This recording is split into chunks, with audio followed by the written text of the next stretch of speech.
வணக்கம். G news 24x7 செய்திகளுக்காக செய்தி வாசிப்பவர் உதயகுமார். இந்திய வரலாற்றில் முதன்முறையாக கழிப்பிட கட்டிடத்திற்கு சுற்றுப்புற மதில் சுவர், நகராட்சி அதிகாரிகளுக்கு பாரத ரத்னா விருது வழங்க வேண்டுமா என மக்கள் கேள்வி எழுப்பியுள்ளனர்.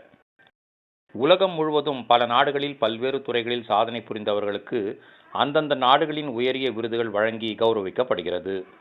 அந்த வகையில் இந்தியாவின் உயரிய விருதாக கருதப்படுவது 4 விருதுகள் தான். நாட்டின் மிக உயரிய விருது என்ற பெருமை பெற்றது பாரத ரத்னா. இதற்கடுத்து பத்ம விபூஷன், பத்மபூஷன், பத்மஸ்ரீ ஆகிய விருதுகள் ஆகும்.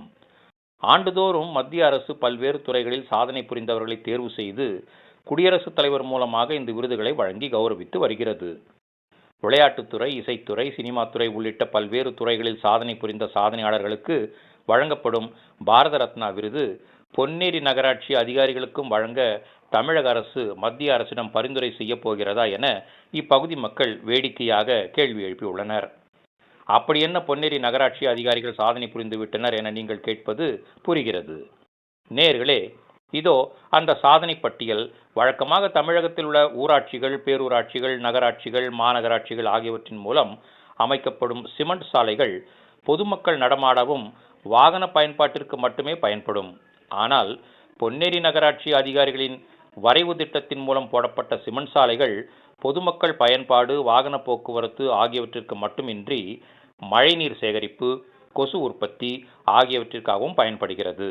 மழை நீரானது சிமெண்ட் சாலைகளில் குளம் போல் தேங்கி நிற்பதால் அதில் கொசுக்கள் உற்பத்தியாகி நோய் பரவும் அரும்பணியும் நடைபெற்று வருகிறது.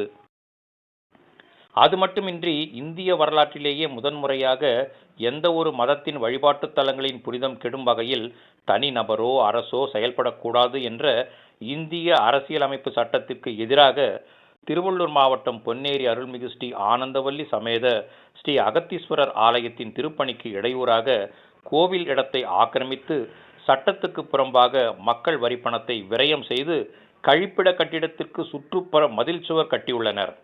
இதனால் அதிருப்தி அடைந்துள்ள அப்பகுதி மக்கள் ஏற்கனவே கடந்த சில மாதங்களுக்கு முன்பு கோவில் திருக்குளத்தை சுற்றி கழிவுநீர் கால்வாய் அமைக்கும் திட்டத்திற்காக ஜேசிபி இயந்திரம் மூலம் பள்ளம் எடுத்தபோது குளத்தின் படிக்கட்டுகள் சேதமடைந்தன.